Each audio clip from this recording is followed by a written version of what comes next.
Buenas noches con todos, bienvenidos a su clase de didáctica de la química, el día viernes 10 de mayo del 2024. Su clase nocturna en el horario de 7 a 9 de la noche. Bien, nosotros nos habíamos quedado en la última ocasión, hemos estado revisando el libro de didáctica general. Voy a compartirlo en pantalla. Se han dejado tareas también al respecto. Y se ha pedido ejemplos de el tema de localización y humanización. Entonces, nosotros hemos estado revisando la didáctica como disciplina y sus diferentes relaciones, ¿no? Con la parte artística, con la parte tecnológica, con la parte comunitaria. Y lo último que vimos fue la construcción del saber didáctico desde un modelo localizador. Y habíamos conversado que los modelos locales tienen que ver con el tema de lo que hay en la localidad o la visión de la localidad como tal. Entonces hay una relación importante del modelo local con el modelo global, por cuanto el concepto global tiene que ver con todo lo que hay al exterior de la clase. Por eso es que lo llama universal. Y hay cosas o hay teorías que son universales como tal. En la educación, todos conocemos conceptos universales, teorías, modelos educativos, son universales. Pero sin embargo, la adaptación a la realidad del aula o a la realidad local, ahí podemos encontrar diferencias y variaciones, ¿no? De estas interacciones. ¿Por qué? Porque normalmente los individuos en cada localidad o en cada comarca tienen diferentes ideas. No necesariamente el individuo que vive en Ecuador va a pensar igual que el individuo que vive en Francia o en los Estados Unidos. Entonces, bajo ese punto de vista, hay elementos característicos de las localidades a los cuales se le llama locales. Alguien me decía, bueno, una rúbrica, ya hablando de ejemplos aplicados al aula.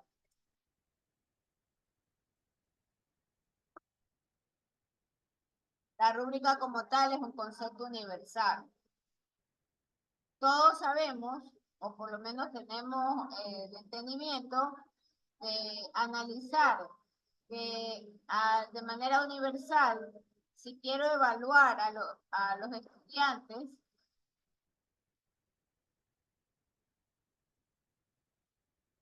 es importante establecer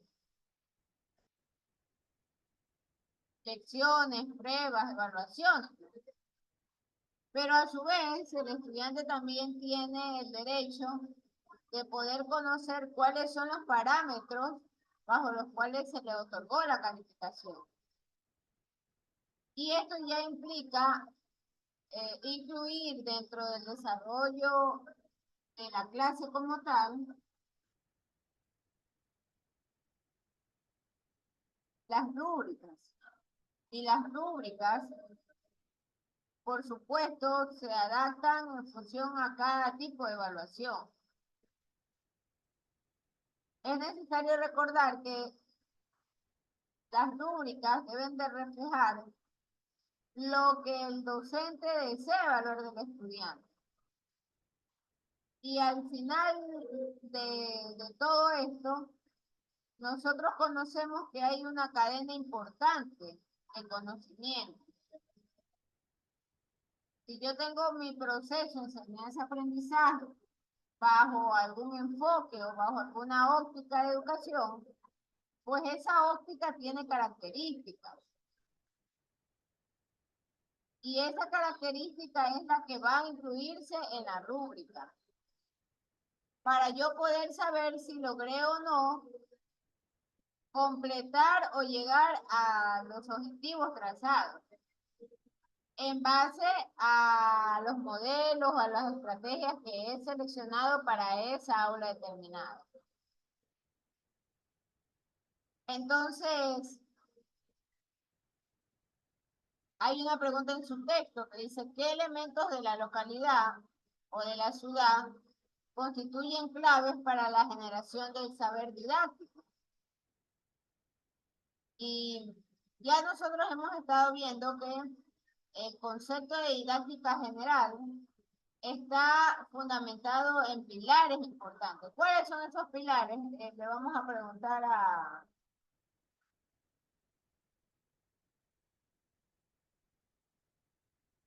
Melanie Vázquez. ¿Cuáles son los pilares fundamentales de la didáctica general?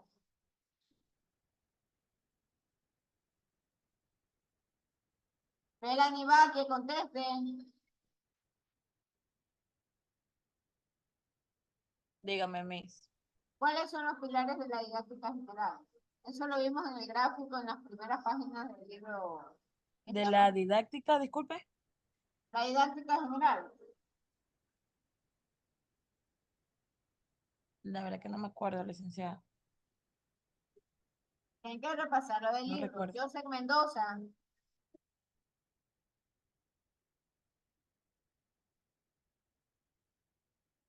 Joseph Mendoza.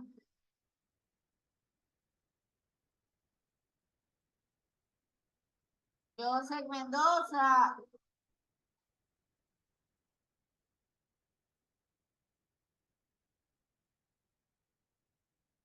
Ya conectadas a esto votado. Carol Castro. Carol Castro. Señorita Carol Castro, conteste.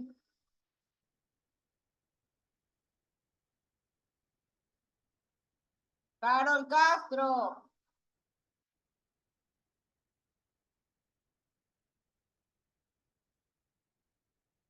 Angie Méndez. Angie Méndez.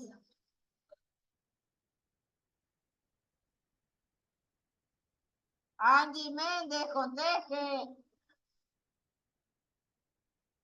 También ha dejado botada la conexión. Nadia Martínez. Nadia Martínez. Miss, le escucho, dígame, buenas noches. Estaba viendo el libro de didáctica. ¿Cuáles son los pilares fundamentales sobre los cuales se construye la didáctica general? La didáctica general. Sí, ese es el primer gráfico que vimos acá en la clase. Ya sería más o menos, no, perdón, está mal especificado. Sería la base de la teoría sería la cultura indagadora, la Bueno, metodología, la eso metodología de enseñanza. no, no, no, no, no, no, no. Porque ese es el primer cuadro que vimos. Ya en el primer cuadro habíamos explicado el gráfico. ¿Cuáles son Aula, los pilares? aula, A ver, pero dejen que el resto participe. Quiero escuchar A a los ver, que están ahí, que yo no sé si están o no están. Por A ver, ejemplo, en la página que tengo es la 14, que es como un romboide y donde dice cultura intercultural, saber formalizado, lo que es docente, comunidad educativa y estudiante. Y dentro del romboide dice tarea formativa, aula escenario, investido y interacción. no estamos hablando de ese gráfico porque ni siquiera lo hemos revisado en clase ese gráfico. Nelly Versosa. Recién lo vamos a ver el gráfico. Nelly Versosa. Solo hemos Dime. explicado solo hemos explicado un gráfico. Nelly Versosa, ¿cuáles son los pilares de la didáctica como tal? La comunidad educativa, los docentes, estudiantes y la cultura, el saber formalizado. Bueno, ahí hay algunas cosas. La cultura no tanto, pero sí estaba el tema de la comunidad, Ajá, el sociocomunitaria. También está el aula y falta un tercero. Tienen que referirse al gráfico que se explicó acá en clase. Verán que así van a ser los exámenes.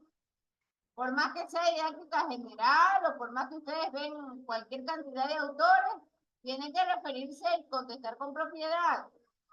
Eso no está correcto lo que han contestado. Nayeli Campuzano.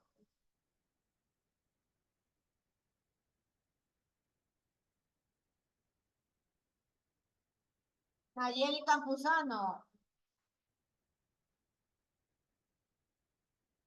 Nayeli Campuzano. Ha dejado botar su internet. Paula Ceballos. Paula Ceballos, conteste por favor.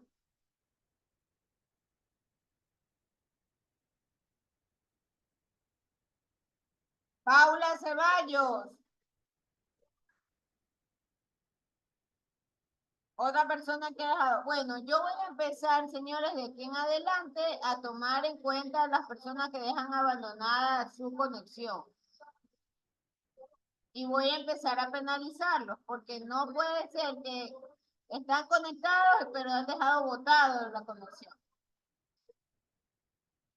Solo por la asistencia. Eso tampoco es así. Kenneth Rangel. Buenas noches, profesora. En el, ¿Cuál era la pregunta? en el primer gráfico que vimos en clase, ¿cuáles son los principales pilares de la didáctica general? Ok, en el primer gráfico que teníamos, que están sombreados prácticamente, tenemos centro comunidad, tenemos el otro que era aula y también está sombreado la didáctica. Obviamente habían más partes como tecnológico, artístico, pero lo más sombreado que pienso que es lo más importante, centro comunidad, aula y didáctica. Ajá, entonces eso sí es importante. Ahí están los pilares. Y efectivamente ese es el gráfico que explicamos. De ahí el resto de conceptos, como por ejemplo la parte artística cultural, la parte de aplicaciones tecnológicas, la parte de estrategia, son conceptos o elementos que se van incorporando debido a la interacción. Y en estos gráficos había una doble entrada o una doble dirección, porque tanto los unos como los otros estaban en la capacidad de poder generar una retroalimentación. Entonces, ahora, por si acaso, el gráfico al cual nos referíamos, que lo vimos al inicio de estas clases, es el que está acá, el de la página 6. Y entonces ahí están los pilares fundamentales. Centro comunidad, el aula y la didáctica en el centro de esto. Bien, ahora nosotros estamos continuando con los modelos locales y viene la pregunta del texto que tiene que ver justamente con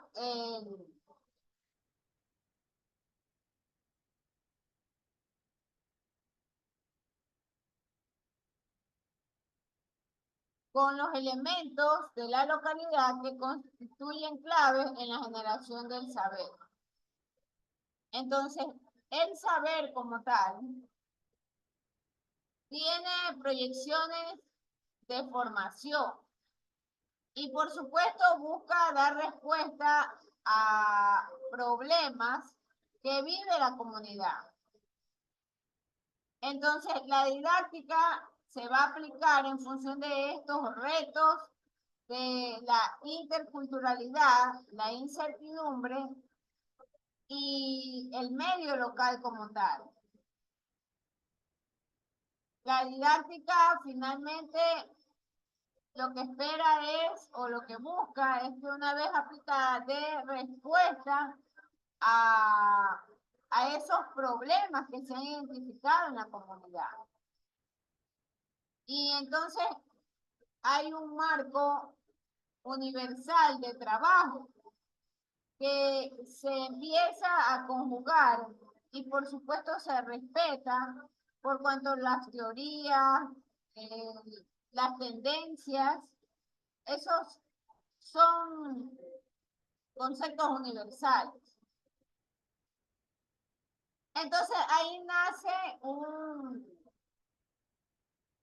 nuevo concepto que se llama el modelo holístico. Entonces, un modelo holístico tiene que ver con el saber, pero habla de una formación integral. Estas son las características de ese modelo holístico. Habla de una situación transformadora en los individuos. Y entonces surge el concepto de que el aula como tal se convierte en un ecosistema.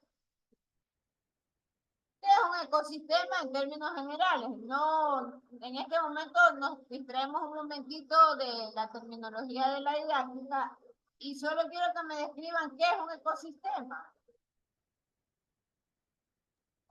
Es todo donde se desenvuelve la vida, prácticamente es todo lo que se rodea de vida. Eso es un ecosistema. Sí, vamos a mejorar el concepto. Vanessa Valero. Vanessa Valero. Vanessa Valero, responda. Vanessa Valero. Ha dejado botado el internet. Marcos Castro. Buenas noches, profesora. Buenas noches. Ah, la palabra que lo puedo relacionar es con comunidad.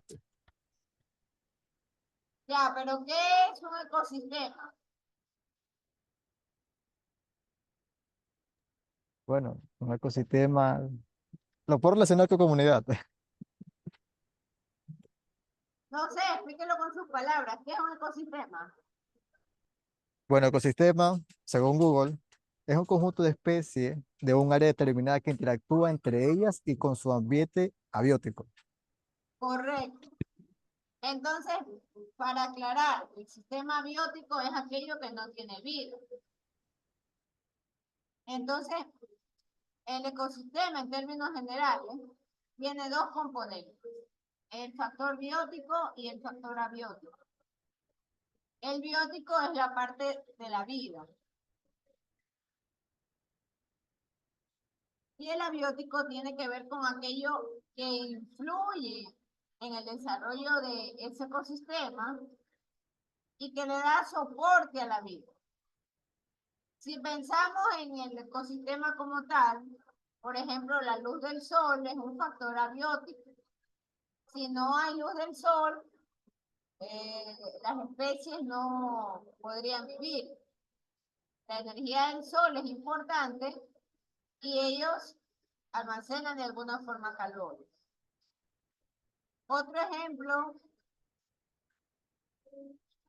de factor abiótico en los ecosistemas, por ejemplo, es la lluvia. Si no hay lluvia, el suelo no recibe agua, ¿no?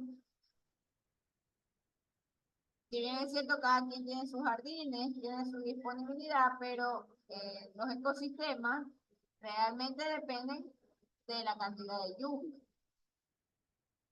Y así hay una serie de factores que le dan soporte a la vida.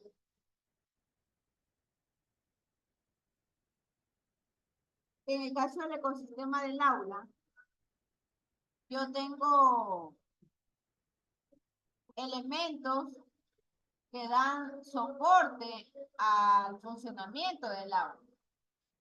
Como por ejemplo, ¿cuál? Le pregunto a Estefanía Sibri.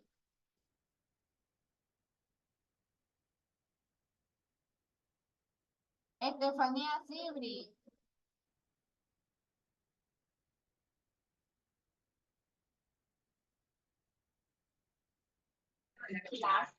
Dígame, mis buenas noches. No le,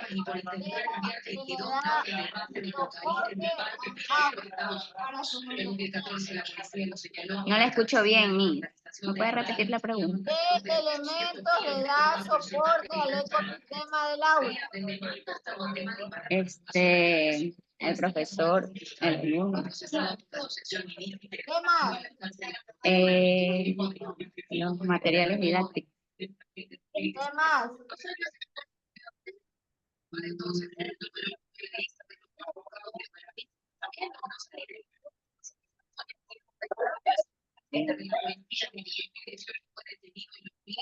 ¿Qué más?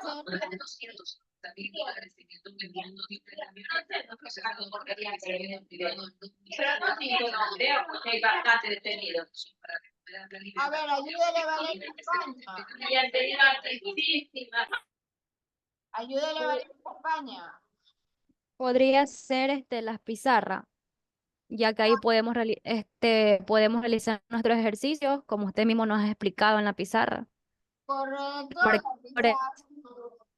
Ya, Cristina Suárez dice el texto del estudiante. Correcto. ¿Qué más? Melanie Ceballos. Dígame, mis. ¿Qué elementos dan soporte al ecosistema del aula? Puede ser también juegos didácticos, una maqueta, o puede ser también papelógrafos, videos. Lady Troya dice las estrategias pedagógicas.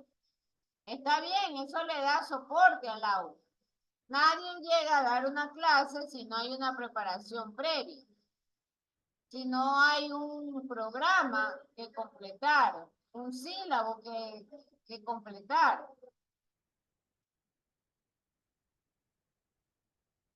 Entonces, bajo ese punto de vista, el aula es un ecosistema.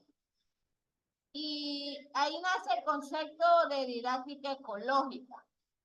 Y se habla de la didáctica ecológica porque es ver el aula como un microsistema de aprendizaje. Entonces, en estos sistemas se establecen los sociogrupos. Y el establecimiento de un sociogrupo también implica retos didácticos. Porque tengo que organizarlo. Tengo que desarrollar la parte personal y la parte grupal. Entonces, estos sociogrupos van a trabajar dentro de los objetivos establecidos en el plan institucional del centro educativo. En términos generales, el aula como tal, que está comprendida por un grupo humano, siempre requiere de mejoras permanentes. Siempre. Y ahí nace este gráfico o esta figura 1.2, en donde habla del aula y del escenario. Entonces, el aula recibe un soporte importante a causa de la interacción de los sociogrupos, que esa es la parte de abajo de mi rombo. ¿Por qué lo colocan en un rombo? Porque normalmente lo establecen como un sistema, un ecosistema cerrado, que busca justamente la parte formativa de los elementos del sociogrupo Y también busca la interacción del sociogrupo.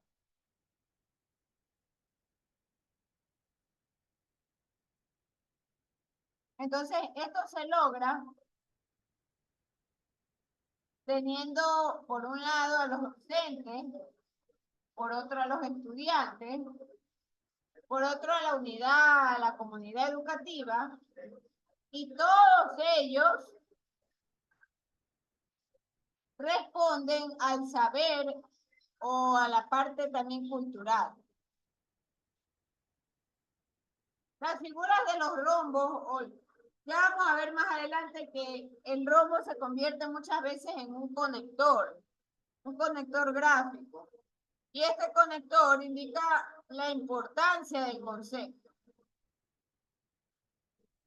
Entonces, los 4 puntos extremos de este rombo, que es comunidad educativa, estudiantes, docentes y cultura e intercultural, influencian al ecosistema del aula. Y por supuesto, contribuyen con las tareas formativas y contribuyen con la parte de comunicación. Yo a este gráfico le añadiría en interacción la palabra rayita, perdón, la rayita y la palabra comunicación. Porque si no hay comunicación en los grupos establecidos en el aula, sencillamente no podemos desarrollar el saber y peor, hacerlo innovador. Necesitamos de todos los individuos o todos los integrantes del ecosistema llamado aula. Y este grupo es el que normalmente desarrolla la aplicación de los conceptos. Por eso es que ustedes tienen en la parte de abajo que hay todo un proceso de enseñanza-aprendizaje y que es posible llevarlo de una manera óptima. Y esa manera óptima es la que me va a permitir lograr o encontrar justamente los procesos formativos y los conocimientos también.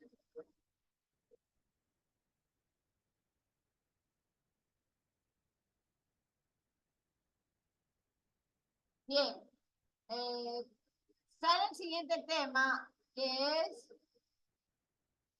la reflexión y el análisis del proceso de enseñanza-aprendizaje con la docencia.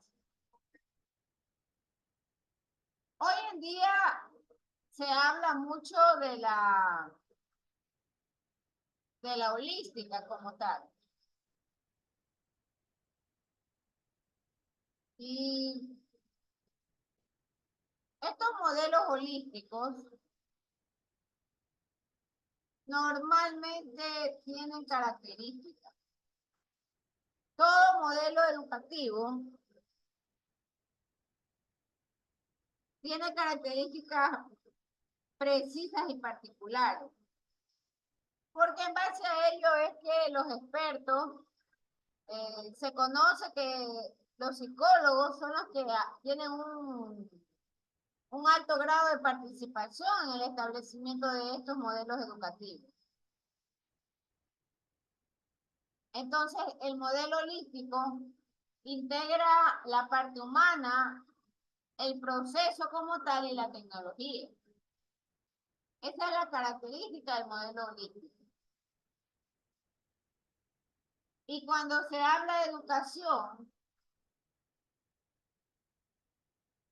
se habla de establecer un sistema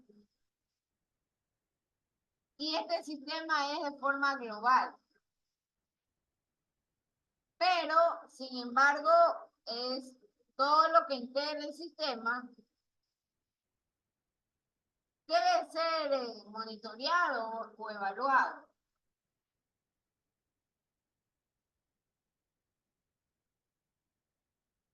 Entonces, la perspectiva holística normalmente es contrario a la visión o a los enfoques puntuales. La perspectiva holística suma las partes. Y suma las partes porque es necesario analizar el elemento como tal.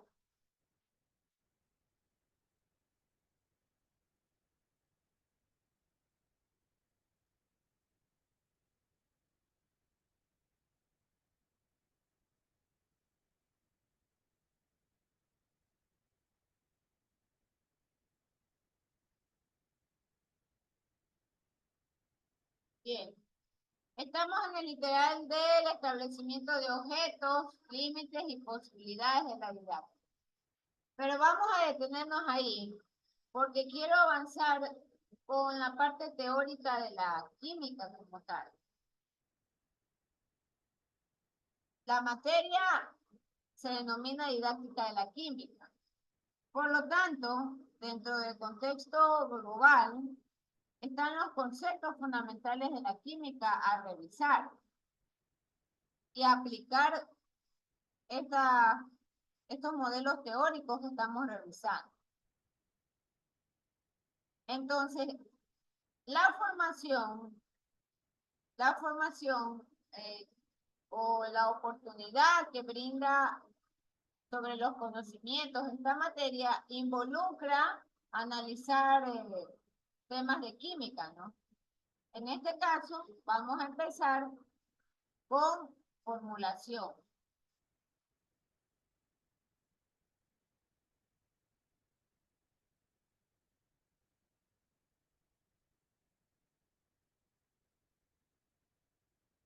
Hasta aquí vamos a avanzar con su librito digital.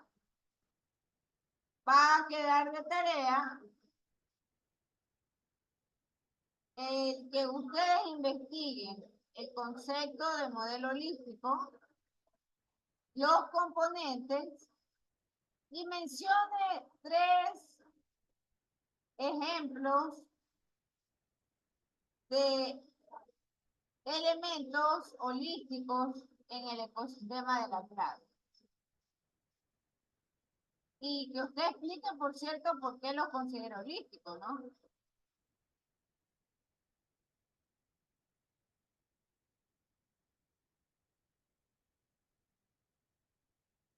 Bien. A ver, Marcos Castro tiene alzada la mano, lo escucho. Buenas noches, profesora. ¿Puede repetir, por favor, la tarea? Claro. Puedo escribirla también, aunque va a quedar en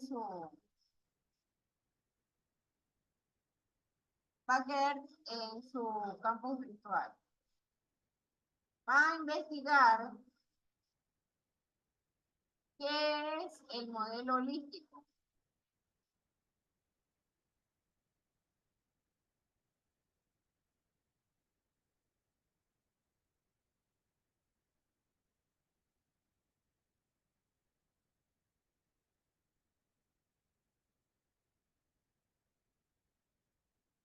Con sus características principales. Y darán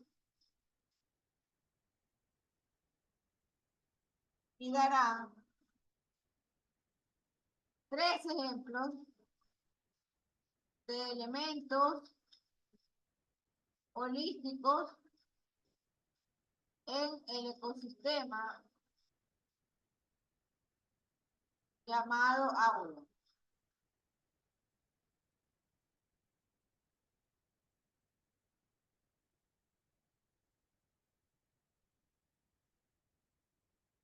Ahí está enviado a todos por el chat.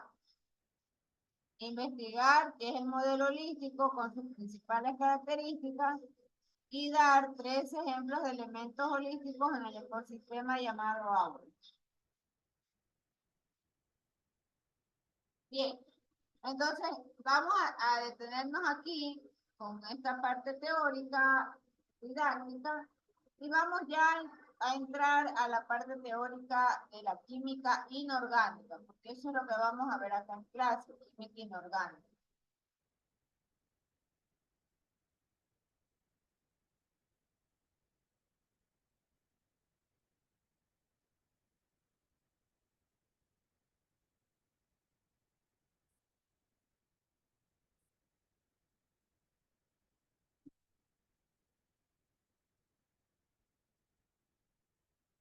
Entonces vale la pena empezar a recordar con las propiedades de los metales y de los no metales, ¿no? Porque es así como empieza todo esto.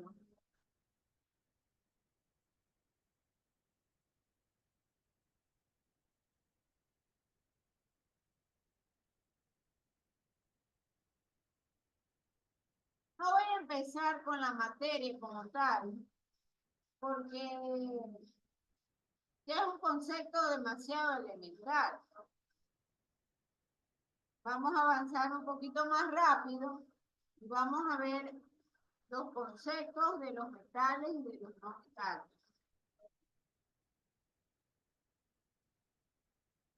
¿Cuáles son las propiedades de los no metales?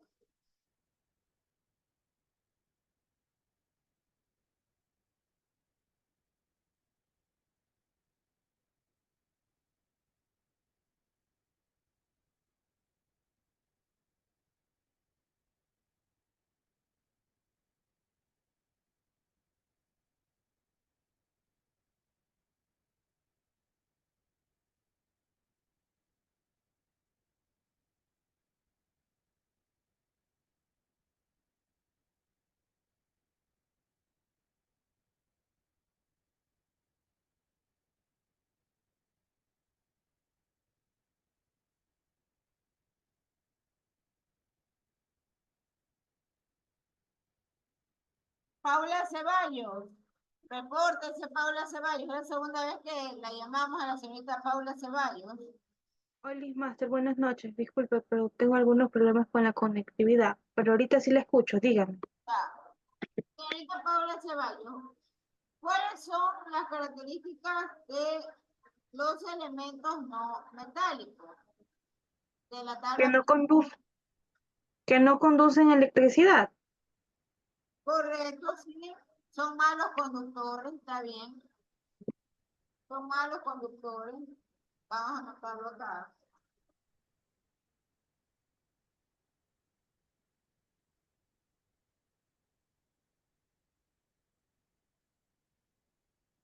Valeria España. Valeria España. Que son frágiles, Que son, que son frágiles. no, pues eso, no. ¿Qué es la fragilidad? Tienen puntos de fusión muy bajos.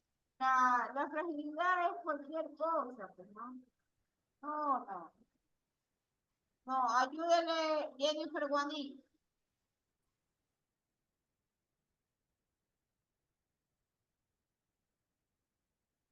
Correcto, Estefanía Chibri ha colocado, no reflejan luz, es decir, no tienen brillo, ¿no?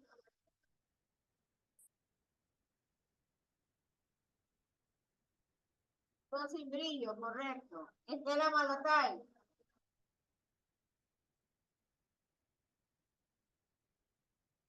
La resistencia, voy a dar la resistencia.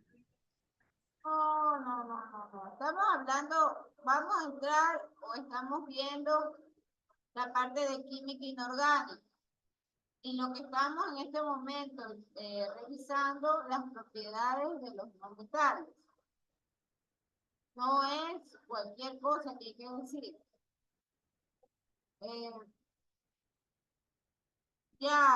Nori Campuzano escribe, tienen una electronegatividad alta, ¿no?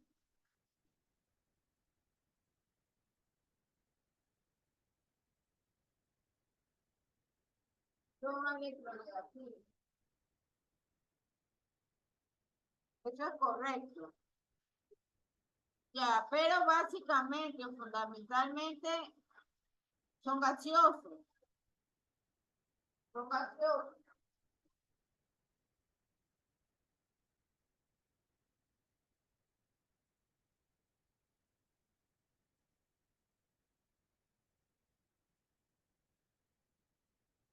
Realmente son gaseosos. Y al combinarse con el oxígeno, dan lugar a los anhidridos, o también llamados óxidos hogares.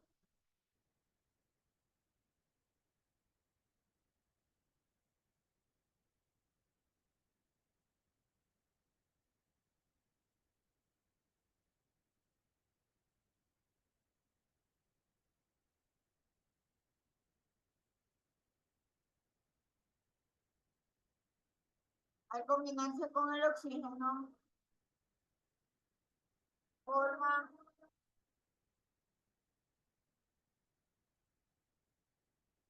óxidos ácidos.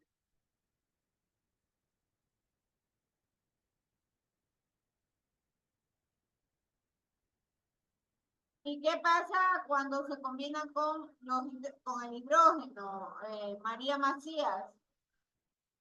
María Macías, Dime, se oxidan. al combinarse los no metales con hidrógeno, ¿qué forma? ¿Qué forma? Óxidos. Al combinarse con el hidrógeno, ¿qué forma? Ácidos. ¿Sí me escucha?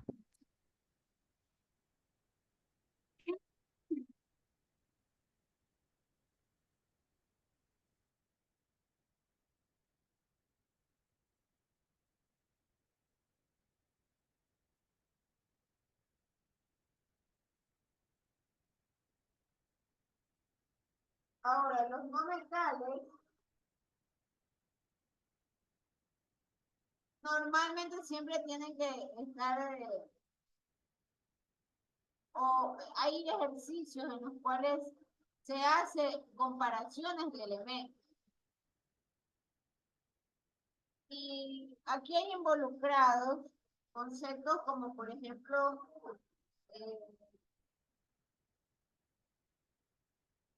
la electronegatividad. Hay conceptos también que tienen que ver con los potenciales de los elementos, ¿no?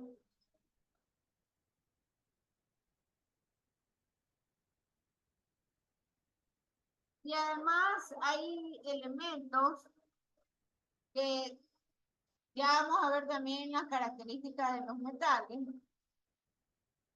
Y veremos que hay términos como la electropositividad. Y todo ello forma parte de un sistema comparativo que lo podemos establecer en la tabla periódica de los elementos. La tabla periódica de los elementos contiene a los no metales, a los metales y a los elementos gaseosos como tal, los gases nobles. También sabemos que a cada elemento se le ha asignado un peso atómico. Y hay una nomenclatura básica a cumplir cuando nosotros desarrollamos problemas o generamos la formulación como tal.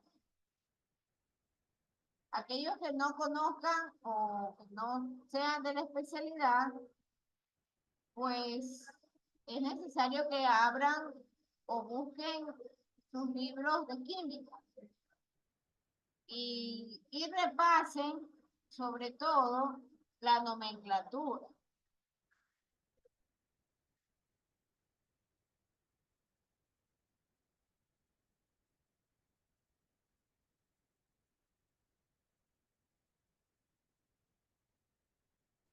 Máster, hay diferentes tipos de ácidos, entonces serían los ácidos hidrácidos cuando se forman con el hidrógeno. Sí, pero estoy en este momento mostrándole la tabla periódica y aquellos que no tienen conocimiento absoluto de esto, pues van a requerir de un esfuerzo doble. ¿A qué me refiero con esto? Sí me preocupa porque la clase anterior me dijeron que no sabían nada de química, ¿no? Y entonces deben de aprenderse, señores, los que no saben o los que no, o los que tienen problemas con las nomenclaturas, ¿cuál es la representación de cada elemento de esta tabla periódica? El tema del peso molecular No, porque normalmente se lo da el problema. Usualmente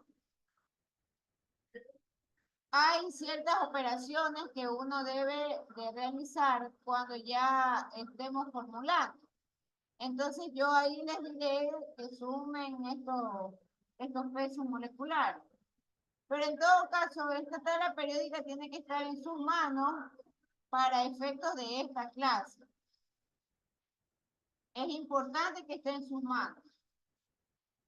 Así como también es importante que rescaten la tabla de las valencias. Toda esta tabla, señores, conocen la mayoría de ustedes que está dividida o agrupada en metales y en no metales. De manera tal que, por ejemplo, la familia de los metales está agrupada en monovalentes, equivalentes, en trivalentes, tetravalentes, hexavalentes. La familia de los metales.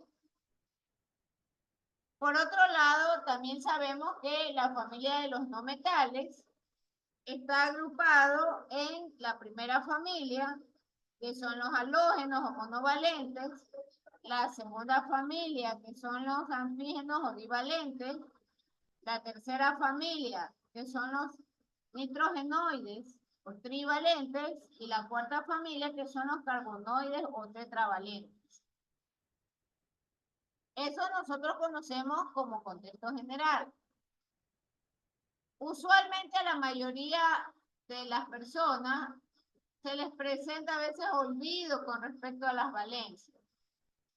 Muy importante, las valencias no son estos números que ustedes ven acá arriba. Yo en este momento estoy señalando, por ejemplo, el cadmio. El cadmio tiene su representación, que es CD, y tiene su peso, que es el 112.41. Entonces, no me estoy refiriendo a este número para aquellos que no conocen la tabla periódica. Estoy refiriéndome a las agrupaciones de las familias de los elementos metálicos y los no metálicos. Entonces, por ejemplo, vamos a hacer un repaso. ¿Qué es la triana? ¿Qué valencias tiene la primera familia de los no metales? O también llamada como monovalente. Buenas noches, Miss.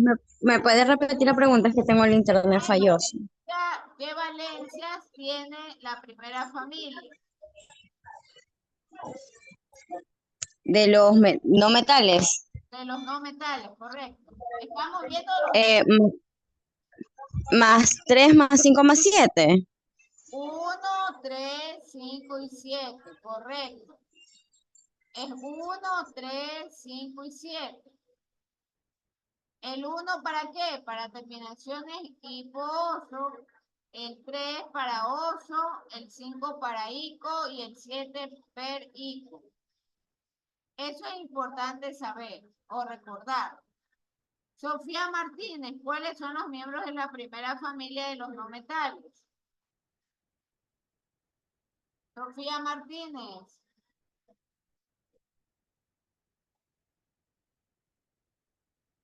Sofía Martínez. Sí, Miss, le estoy escuchando. ¿Cuáles son los miembros de la primera familia conocidos como monovalentes de los no metales? La primera familia de los monovalentes. Sí, de los no metales, estamos viendo los no metales.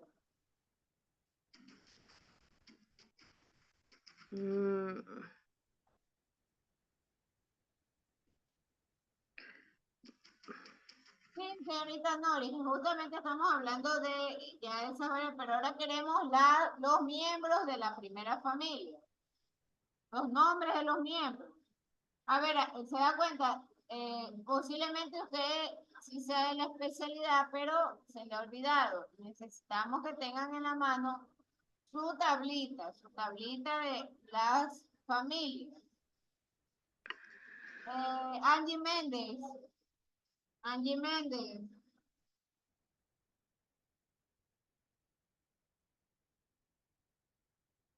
Angie Méndez.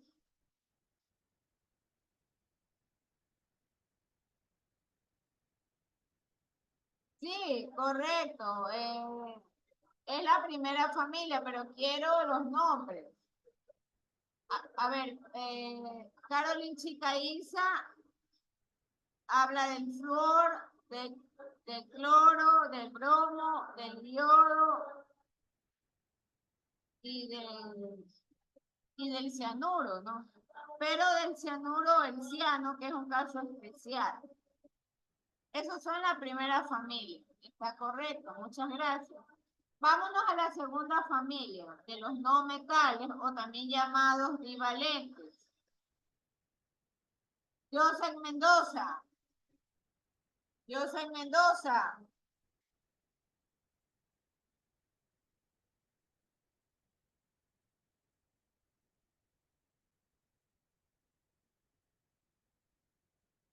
Joseph Mendoza.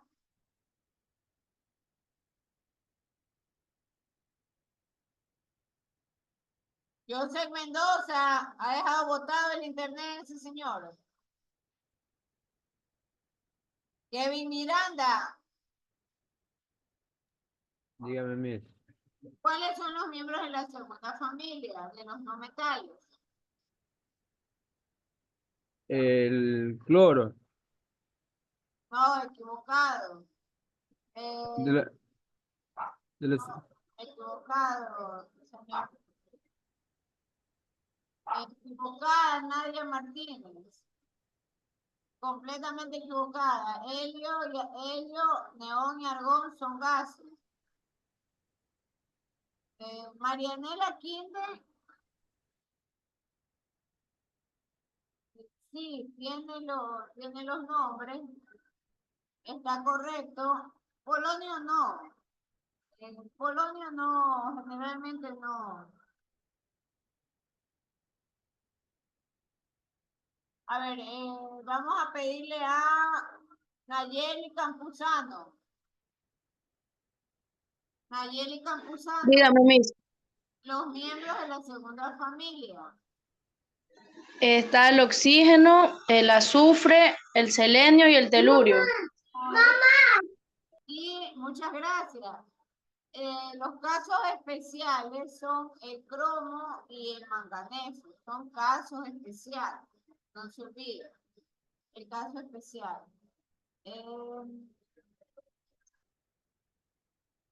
Vamos con Karen Gonzabay, los miembros de la tercera familia de los no metales. Karen Gonzabay. Son el nitrógeno, el fósforo, el arsénico, el antimonio y el boro. Correcto, gracias. Y el manganeso es un caso especial. ¿Qué valencias tienen los de la tercera familia? Vamos a preguntar a María Macías. María Macías. Sí, Miss, las valencias 1, 3, 5 y 7. Correcto, muchísimas gracias, señorita María Macías. Scarlett Salinas, los miembros de la cuarta familia, o también conocidos como carbonoides. Scarlett Salinas. Miss, deme permiso, por favor, para le escribir por interna en mensaje. Ya pues, pues vamos a ver qué dice. Scarlett Salinas. Licenciada, buenas noches. Disculpe que le interrumpa. Pero sí me podría aceptar, es que voy a entrar a otro dispositivo. El celular se me está descargando. Pero es que no tengo a nadie en sala de espera. Yo no tengo a nadie en sala de espera.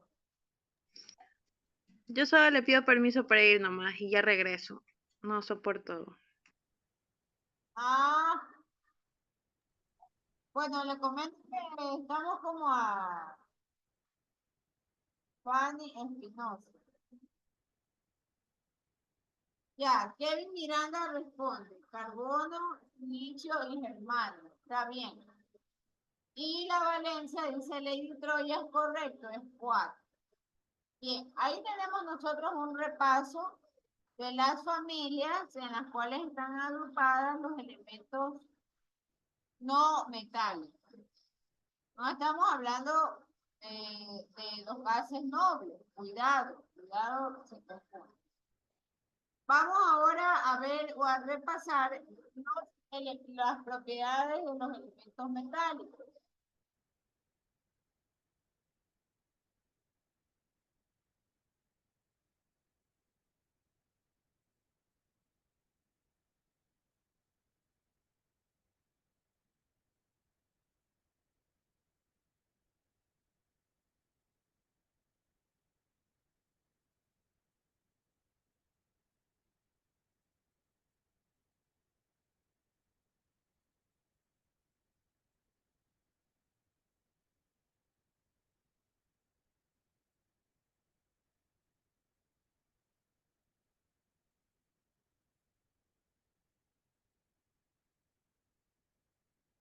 Entonces, las propiedades de los elementos metálicos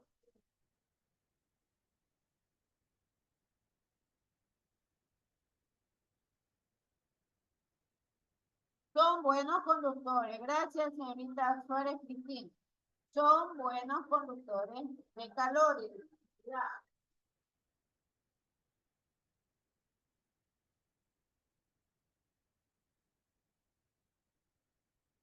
Además, litro y ellos son maleables.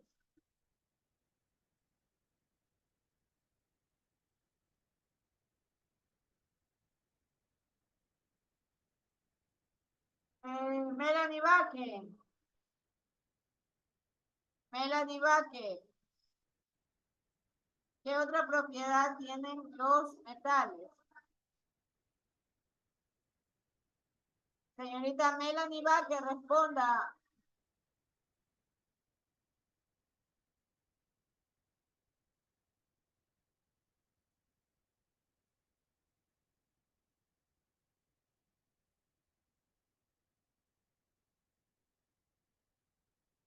Angie Méndez. Angie Méndez. Algunos están escribiéndolo en el chat. Angie Méndez.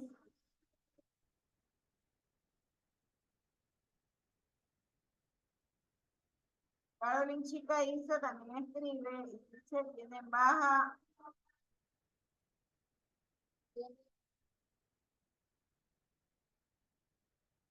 Baja ionización. Pero además son electropositivos. Angie Méndez está escuchando, nos queremos saber las propiedades de los metales. Son electropositivos.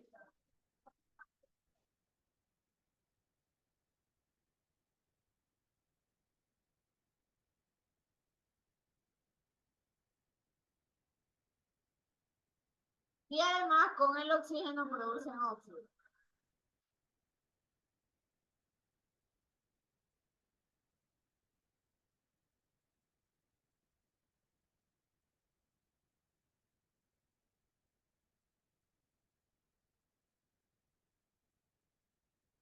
Entonces,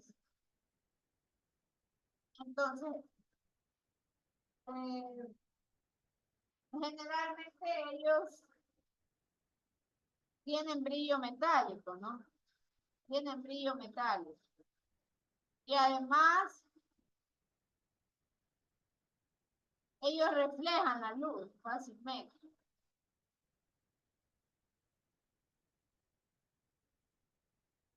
A su vez, estos metales también están agrupados en familias. ¿Cuáles son las familias de ellos? Tenemos nosotros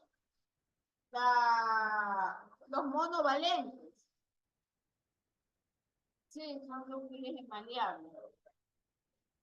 Muchas gracias a los señores que están participando en el chat.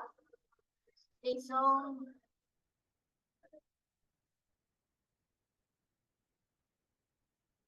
ha respondido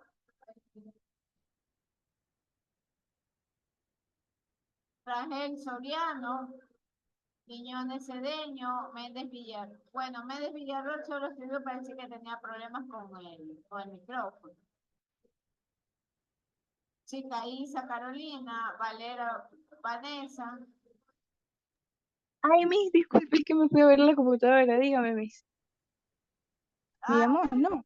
sí, o sea, estaba ya mencionando a las personas que habían escrito, habían dado sus Ah, aportes. pero pensé que me preguntaron. Discúlpame.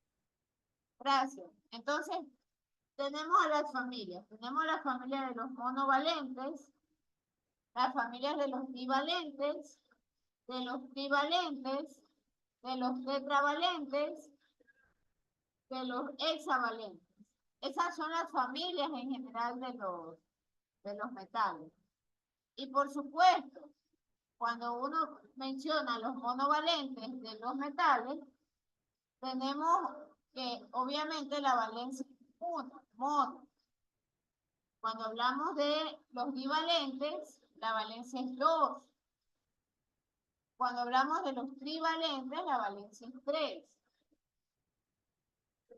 Lo mismo sucede con los siguientes grupos, ¿no? Cuando hablamos de los tetravalentes, la valencia es 4. Y de los hexavalentes, la valencia es 6. Entonces, ¿quiénes son los miembros de estas familias? Vamos a preguntarle a Angeli Orral. ¿Quiénes son los miembros de los monovalentes? Monovalentes. ¿Me escucha, Miss? ¿Quiénes son los miembros de la familia monovalente? Ya tenemos al litio, Correcto, sodio, correcto. potasio, Más. ¿Qué más? ¿Está bien? ¿Qué más? Hidrógeno. cesio, plata, ¿Qué más? está el rubidio, ¿Qué el más? francio, el francio. Y el amonio, no se olvide el amonio. Ese también está en ese grupo. Monos El valentes. cesio. El cesio, se olvidaron del cesio. Muchas gracias. La señorita Nelly Versosa, los miembros de las bivalentes. Estos son berilio, Correcto. bario, ¿Qué más? calcio, estroncio, magnesio, zinc, Correcto. cadmio, radio. Correcto. Ujú. Esos son los miembros de la segunda familia o los equivalentes.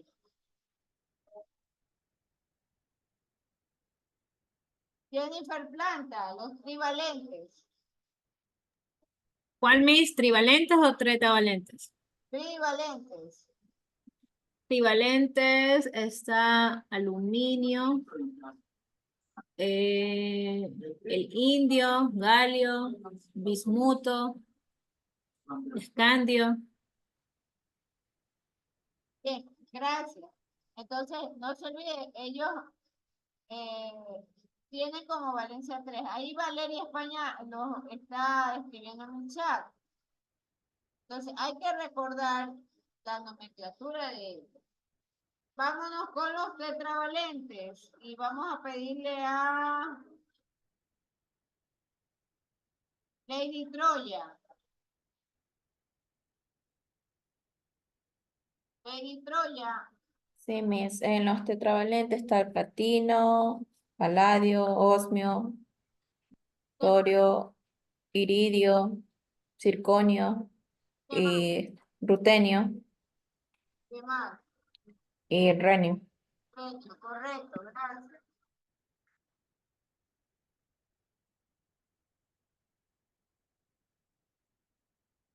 Nadia Martínez, los hexavalentes. Nadia Martínez.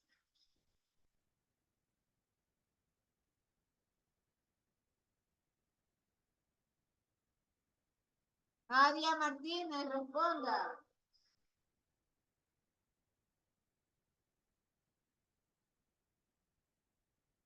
Nadia Martínez. Miss, la compañera Nadia fue la que se le dio permiso para que salga un ratito. Ah, ya, gracias. Y ahí Cristina Suárez está respondiendo, el molibdeno. Es molibdeno, uranio y wolframio. Bien, muchas gracias. Entonces hemos visto rápidamente las familias, ya hemos entrado al repaso de los metales, de los no metales, porque si bien es cierto, estamos hablando de la didáctica general, vamos a buscar o vamos a desarrollar ejemplos o estrategias para poder enseñar este tipo de conocimiento a otras personas. Entonces, cuando queremos nosotros enseñar la tabla periódica, empezamos enseñando los elementos, la nomenclatura, la división de la misma, que están divididos en metales, en no metales, las características de los mismos. Entonces, hay formas y formas. Ustedes a los, bueno, digamos que a los menores, ¿no? A los menores de edad hay que buscar estrategias para poderles enseñar este tipo de conocimiento.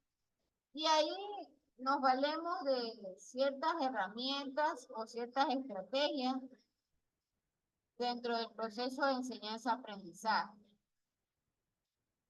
Y ya nosotros estamos viendo en los gráficos que podemos usar también la parte artística para poder aprender este conocimiento o para poder desarrollar el conocimiento. Más adelante vamos a ver, por ejemplo, el tema de los mapas mentales, los mapas radiales, las redes. Y ahí justamente es en donde vamos a apelar al desarrollo de la habilidad o del arte como tal en el individuo. Por detrás del conocimiento de la tabla periódica y por detrás de lo que nosotros en la noche de hoy hemos mencionado rápidamente, hay una historia. Entonces, voy a dejar también de tarea el que ustedes investiguen la historia de la tabla periódica. ¿Para qué la van a investigar? Porque la siguiente herramienta de trabajo que vamos a desarrollar tiene que ver con los mapas radiales. Entonces, vamos a aplicar la investigación de la historia de la tabla periódica y la vamos a transformar en un mapa radial. Eso voy a explicar yo en la siguiente clase. Por ahora queda solo también de tarea, aparte de la identificación de elementos del ecosistema del aula que influyen, va a quedar que investiguen la historia de la tabla periódica de elementos. Y van ustedes a establecer la historia y van a hacerlo en un documento en Word que luego lo van a pasar en PDF para subirlo a su plataforma. Al igual que las otras tareas, este documento tiene que tener bibliografía, respaldo bibliográfico. También tiene que haber el respaldo del ingreso a la biblioteca virtual de la universidad. Eso tiene que quedar al final como evidencia, el print screen de la pantalla de que ustedes ingresaron al aula. Bien, vamos a tomar la lista de las personas que han estado conectadas. Carla Camacho, Nayeli Campuzano, Marcos Castro, Carol Castro, Melanie Ceballos, Paula Ceballos, Carolyn Chicaiza, Valeria España, Karen Gonzabay, Andrés Chalén, Jennifer Planta, Keila Triana, Mayra Macías, Estela Malatay, Marianela Quinde, Nadia Martínez, Melanie Vaque, Angie Méndez, Joseph Mendoza, Kevin Miranda, Nelly Versosa, D'Angeli Orrala, Lourdes Quiñones, Kenneth Rangel, Scarlett Salinas, Cipi Jiménez, Cristina Suárez, Marisabel Torres, Lady Troya y Nayeli Campuzano. Bien, señores, por favor, enciendan la cámara. Enciendan la cámara para hacer la foto del curso.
¿Lo escucho, señor Chalet? Máster, buenas noches. Buenas Le quería decir que ya le envié ayer Ah, mismo. disculpe que no le contesté y no le puse ahí gracias. Estaba bien Ah, recibido. ya. Yo de pronto pensaba que no la había revisado. No, disculpe que no le haya respondido. Ah, ya. No había recibido. ¿Usted no sabe de la reunión que va a haber el día lunes de No, presidente? no sé de qué reunión habla. ¿Qué reunión hay? Disculpe. No sé, me mandó la directora a las 6 de la tarde, pero hay clase. Se puede ir en la mañana porque hay dos reuniones, en la mañana y en la noche. Bueno, a las 11 y a las 6 de la tarde. Ah, pero es solo los presidentes, ¿verdad? Sí, los presidentes nada más. Ya, eso me imagino que me lo dice porque a la final va a faltar. Sí, ¿no? Y porque no le va a dar tiempo para regresar a la conexión de didáctica a la química. Claro. Y justo me toca también la otra materia bueno, ya me comunico con el otro profesor. Si en caso no puedo, si se puede ir en la mañana, no hay ningún problema, pues no. Si me dice que en la mañana solamente para presidente de la mañana, tengo que ir en la noche, pues. Bueno, a las 6 de la tarde. No, no hay problema, no hay problema. Usted, bueno, en lo poco que he visto, usted es una persona muy cumplida. Bueno, gracias más.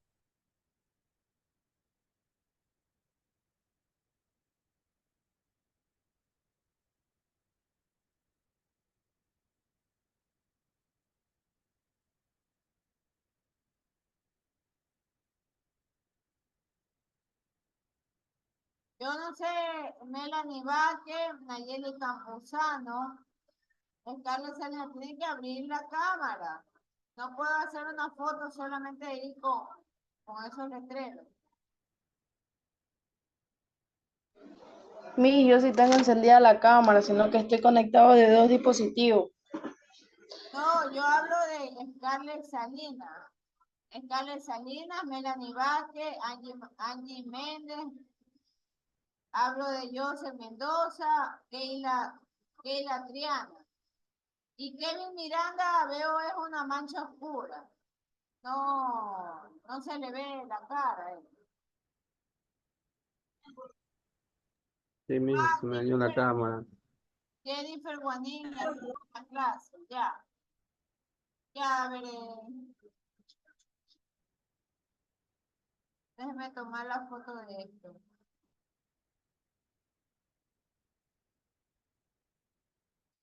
Guanín.